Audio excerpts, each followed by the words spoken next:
Hello everyone. Today's topic is alkenes. तो आज हम आप लोगों को एल्केन्स के बारे में पढ़ाएंगे, जिसमें फर्स्ट लेक्चर में हम देखेंगे एल्कीन के स्ट्रक्चर्स, नॉर्मल डबल बॉन्ड के स्ट्रक्चर्स, पाई बॉन्ड कैसे बनते हैं, थोड़ा सा नॉमेनक्लेचर एंड कुछ आइसोमेरिज्म के बारे में। एल्कीन्स और alkynes both are unsaturated hydrocarbons, means they contain double bond and triple bond. Alkene contains double bond while alkyne contains triple bond. अगर कोई एल्कीन ऐसी है जिसमें केवल एक ही डबल बॉन्ड प्रेजेंट है, तो हम उसको एक जनरल फार्मूला CnH2n के द्वारा रिप्रेजेंट कर सकते हैं। अगर किसी एल्कीन में more than one double bonds हैं, तो हम CnH2n के द्वारा उसको रिप्रेजेंट नहीं कर सकते। जनरली एल्कीन्स को ओलेफिन्स कहा जाता है। They are called as olefins because they are oil producing और ऑयल फार्मिंग। अगर हम बात करें तो जो कुछ इजीएस्ट प्रोडक्ट इनसे हम बनाते हैं, तो वो ऑयली नेचर के होते हैं, दैट्स वाई हम इन्हें ओलेफिन्स कहते हैं।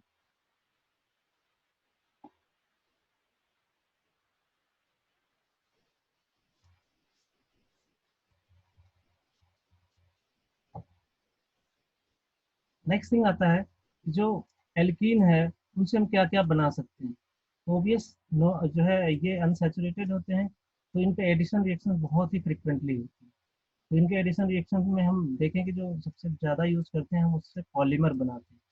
जैसा कि ये पॉलीमर एडिशन रिएक्शन का ही है, पॉलीथीन एंड पॉलीवाइनिल क्लोराइड।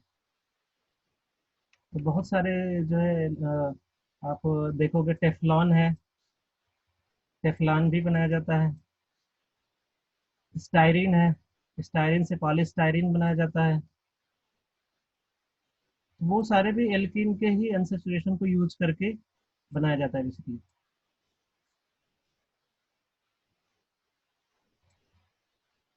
ठीक है। अगर हम कुछ प्राइमरी मेंबर्स की बात करें, तो फर्स्ट मेंबर जो होता है वो होता है इथीन, जिसके पास केवल केवल दो कार्बन होते हैं। सेकेंड मेंबर होता है प्रोपीन, जिसके पास तीन कार्बन होते हैं। एंड फोर्थ मेंबर होता है ब्यूटीन। अब ये ब्यूटीन वन भी हो सकता है, ब्यूटीन टू भी हो सकता है।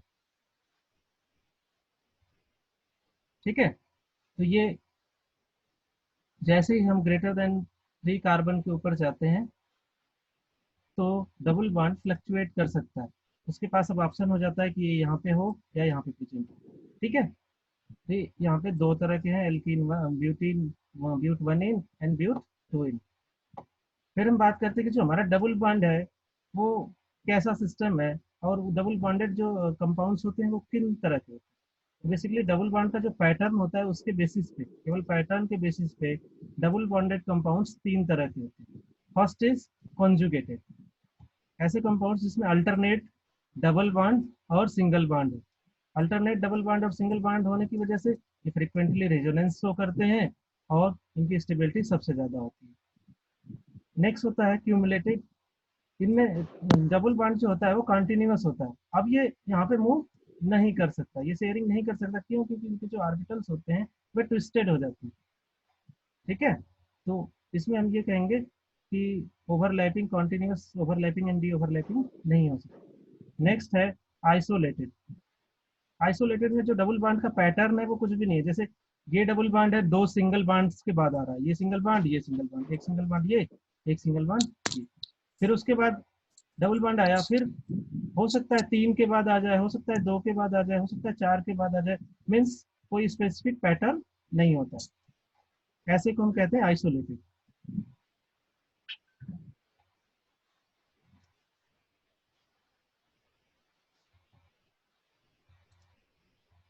For the basic understanding of alkene, we have to know its structure and hybridization. More or less about the percentage S character.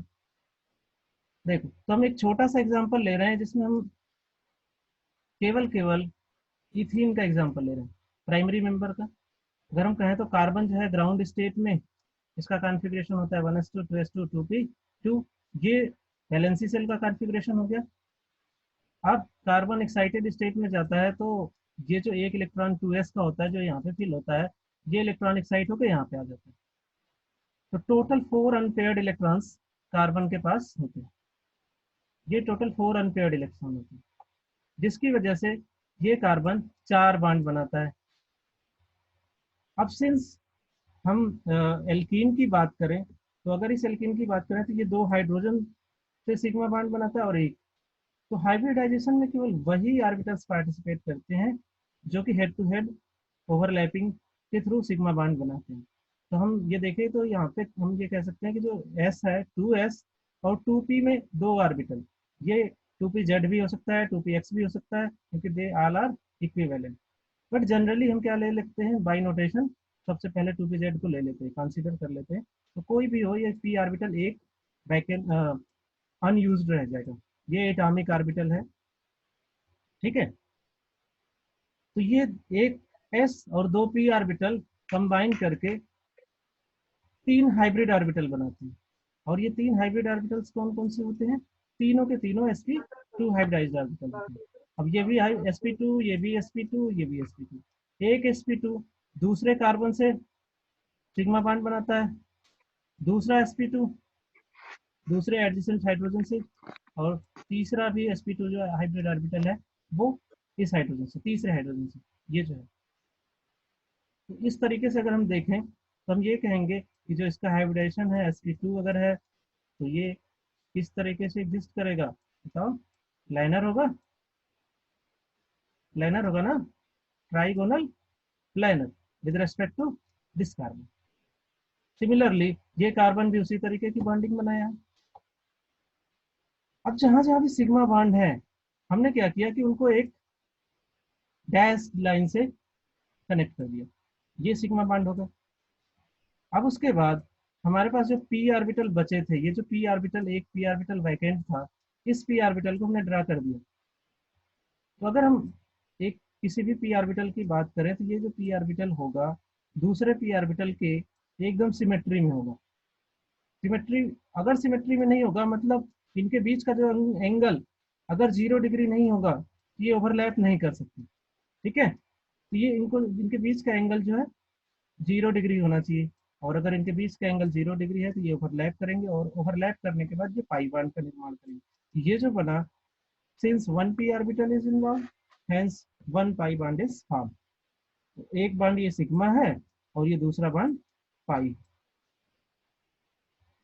ठीक है, और इसका शेप, अगर शेप की बात करें तो ये बीन शेप हो जाएगा, इसलिए क्योंकि ये जो ओवरलैपिंग ऑर्बिटल्स होते हैं, ये जब ओवरलैप करते हैं ऐसे, ये इधर से जब ये ऐसे ओवरलैप करेंगे तो ये किडनी शेप में आ जाएंगे।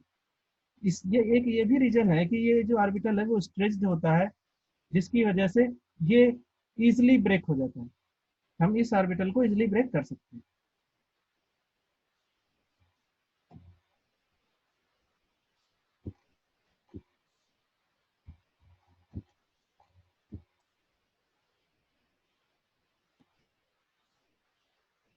नेक्स्ट टॉपिक हमारा आता है आइसोमेरिज्म।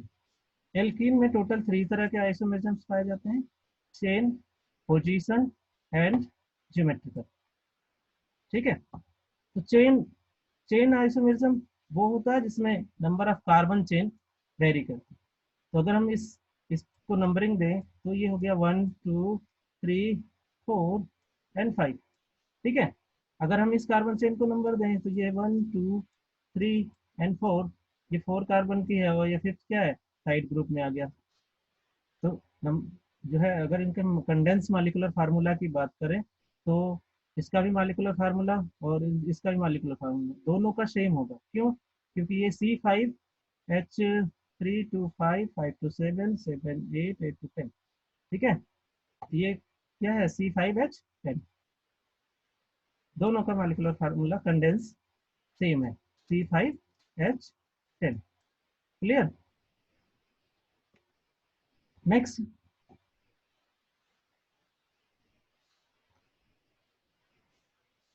नेक्स्ट है पोजीशन।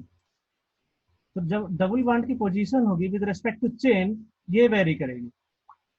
अगर हम ये देखें तो तो यहाँ पे जो पोजीशन है डबल बॉन्ड की, अगर हम नंबरिंग करेंगे तो ऐसे ही कर सकते हैं, इस साइड से तो करेंगे नहीं, इसे 1 नहीं दे सकते, ये तो गलत है। तो अगर हम इधर से नंबरिंग करें तो इसकी नंबरिंग 1 है, दैट्स वाई इसका नेम भी क्या है, ब्यूट 1 name.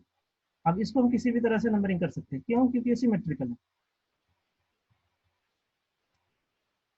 Symmetrical in the sense with respect of numbering, ठीक है। ये भी सी सेट ट्रांस में एग्जिस्ट कर सकता है। तो यहाँ पे ऐसे क्वेश्चन नहीं करने हैं, नंबर के रेस्पेक्ट में सिमेट्रिकल है, चाहे जैसे भी नंबर कर लो। तो इसका नाम क्या होगा, since double bond came at second position 2 पे, तो इसका नाम ब्यूट 2 इन है। तो ये दोनों में बेसिक डिफरेंस क्या है कि इनके जो है डबल बॉन्ड की पोजीशन क्या है, डिफरेंट, ठीक है। नेक्स्ट आता है हमारा geometrical isomorphism. Since double bond is planar in nature, तो जो डबल बॉन्ड का प्लेन है उसके दोनों तरफ कैसे कैसे ग्रुप लगे हैं इस प्लेन के, अगर हम यहाँ से एक मिरर पास करें इस प्लेन के थ्रू, ठीक है, तो हम देखेंगे कि ये एक इधर ग्रुप हो गया और दूसरा इधर ग्रुप हो गया, ये ग्रुप हो गया। तो अगर हम यहाँ से एक मिरर पास करें तो हम देखेंगे कि क्या जो एक साइड के ग्रुप है वो सेम है या दूसरे साइड के ग्रुप से, अगर हम इसको एक प्लेन के थ्रू डिवाइड कर दें तो इधर वाले अगर दोनों ग्रुप डिफरेंट हैं, जैसे ये इधर एच है इधर सी एच थ्री है, अगर ये डिफरेंट है तब इस स्ट्रक्चर को हम कहते हैं ट्रांस। और अगर दोनों सेम है, जैसे यहाँ पे सी एच थ्री है, यहाँ पे सी एच थ्री, अगर ये दोनों same C H three C H three, तो ऐसे स्ट्रक्चर्स को हम कहते हैं सिस। टेक्निकल थिंग्स इसमें दो हैं कि अगर हम सिस ट्रांस की बात करें तो हम ये कह सकते हैं कि पहला इनकी स्टेबिलिटी, अगर हम स्टेबिलिटी की बात करें तो जो ट्रांस है वो मोर स्टेबल है, क्यों, क्योंकि सिस में जो एल्किल ग्रुप्स होते हैं, अगर हम इस एल्किल ग्रुप को थोड़ा सा एक्सप्लोर करके लिख दें, कुछ इस तरीके से लिख दें, इस कार्बन से 3 हाइड्रोजन जोड़ के अगर हम लिख दें, यहाँ 3 हाइड्रोजन और यहाँ 3 हाइड्रोजन, देखो इन तीनों हाइड्रोजन को अगर एक्सप्लोर करके लिख दें तो जिसकी वजह से ये थोड़ा सा ग्रुप बल्की हो जाता है और स्पेस में स्टीरिक हिंड्रेंस क्रिएट करेगा इस हाइड्रोजन को इस हाइड्रोजन से, जिसकी वजह से इनकी स्टेबिलिटी थोड़ी सी लेस होती है, ये इस बांड पे स्ट्रेन क्रिएट करते हैं, ये बांड जल्दी से टूटे, ठीक है। सिमिलरली अगर हम ट्रांस की बात करें तो ये ग्रुप टोटली अपोजिट साइड हो गया, इस ग्रुप से कुछ भी लेना देना नहीं।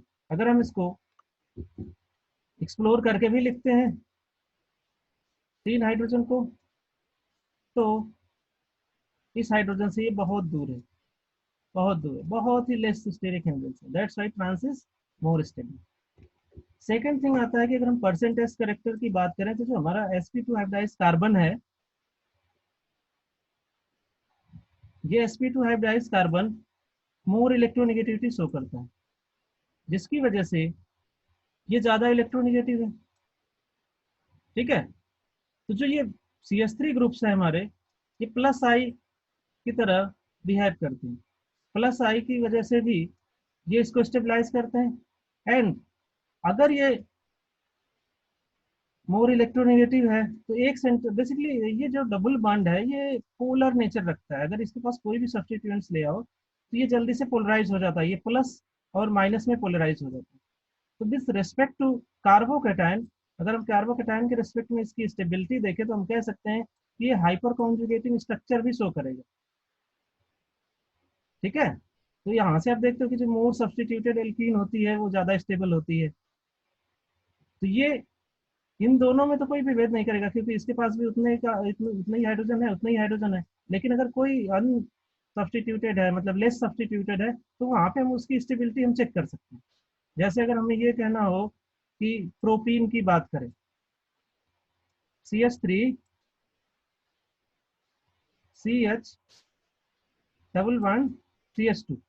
अगर हम इसकी बात करें तो हम ये कह सकते हैं कि propene is more stable compare to ethene, CH2 ठीक है।